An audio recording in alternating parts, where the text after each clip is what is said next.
नमस्कार. श्री स्वामी समर्थ सर्वांना. आजच्या व्हिडिओमध्ये तुम्हा सगळ्यांचे खूप खूप स्वागत आहे. स्वामी तुम्हा सगळ्यांना कायम सुखी ठेवो ही स्वामीचरणी प्रार्थना करते आणि आजच्या व्हिडिओला सुरुवात करते. तर आजचा व्हिडिओ असा आहे की आता उद्या आहे सोमवार. तर सोमवारी आहे संकष्टी चतुर्थी.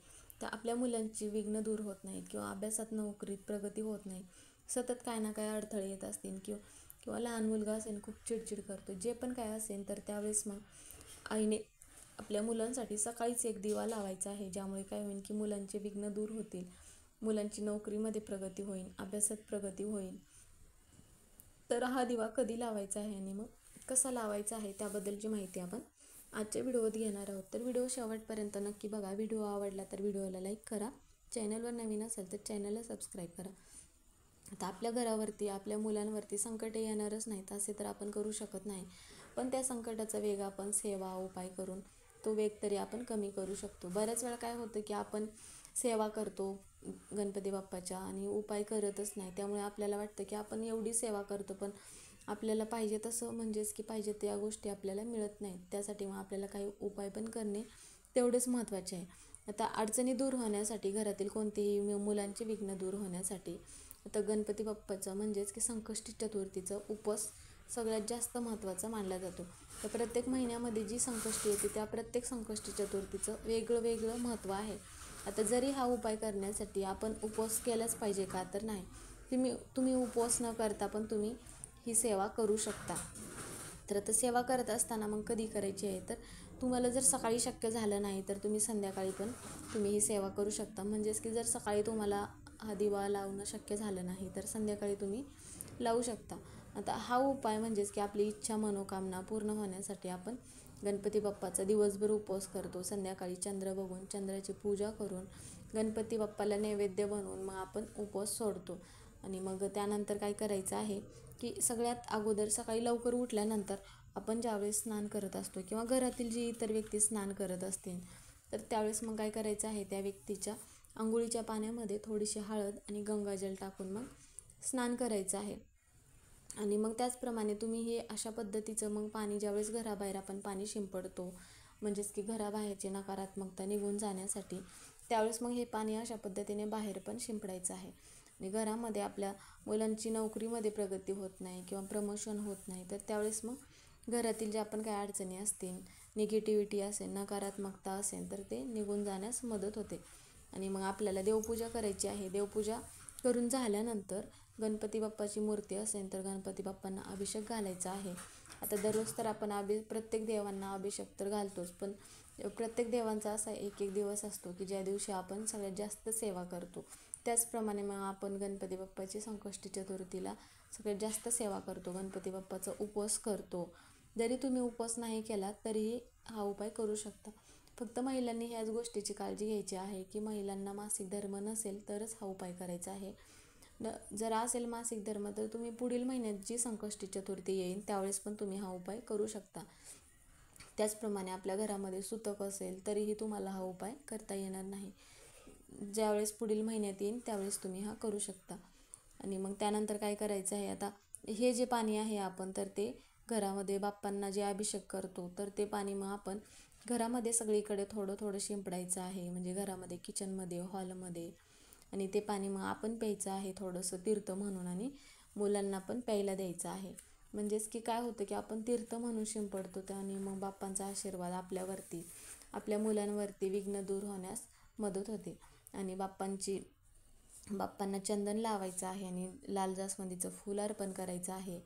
आणि त्याचप्रमाणे काय करायचं आहे, हळदीमध्ये गणपती बाप्पांना दुर्वा अर्पण करायची आहे. यामुळे काय होतं की आपली जी पण काही इच्छा आहे तर ती इच्छा पूर्ण होते. तर हा उपाय मग कोण करू शकतं, तर हा उपाय ज्या महिलांना मासिक धर्म नसेल तर त्याच महिलांनी हा उपाय करायचा आहे.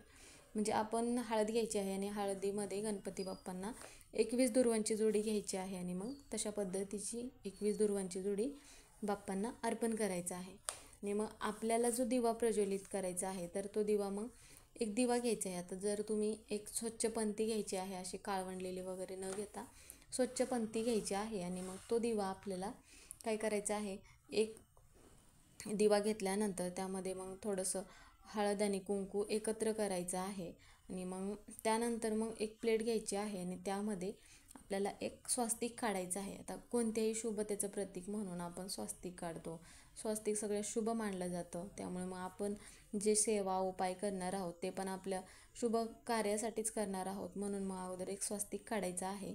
आणि मग त्यानंतर काय करायचं आहे, तो जो दिवा आहे तर तो त्याखाली थोडेसे अखंड अक्षदा टाकायचे आहेत. आणि हा दिवा तुम्ही मग मोहरीच्या तेलाचा किंवा मग तिळाच्या तेलाचा पण तुम्ही लावू शकता. आणि मग दिव्यामध्ये थोडीशी हळद टाकायची आहे आणि मग पिवळी मोहरी टाकायची आहे दिव्याच्या. ज्यावेळेस आपण दिवा प्रज्वलित करतो तर त्या दिव्यामध्ये पिवळी मोहरी टाकायची आहे. आणि भीमसेनी कापूर जे असतो त्याची एक वडी टाकायची आहे. आता जर बऱ्याच जणांचं काय होतं की आमच्याकडे भीमसेनी कापूर नाही, मग त्यावेळेस तुम्ही मग साधा कापूर पण टाकू शकता. पण भीमसेनी कापरामध्ये नकारात्मकता शोषून घेण्याचं काम करते, लवकर प्रभावी पडतो, म्हणून शक्यतो तुम्ही भीमसेनी कापूरच घेऊन यायचा आहे.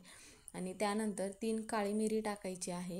आणि ह्या सगळ्या वस्तू आपल्याला दिव्यामध्ये टाकायच्या आहेत आणि दिव्याची पूजा करायची आहे.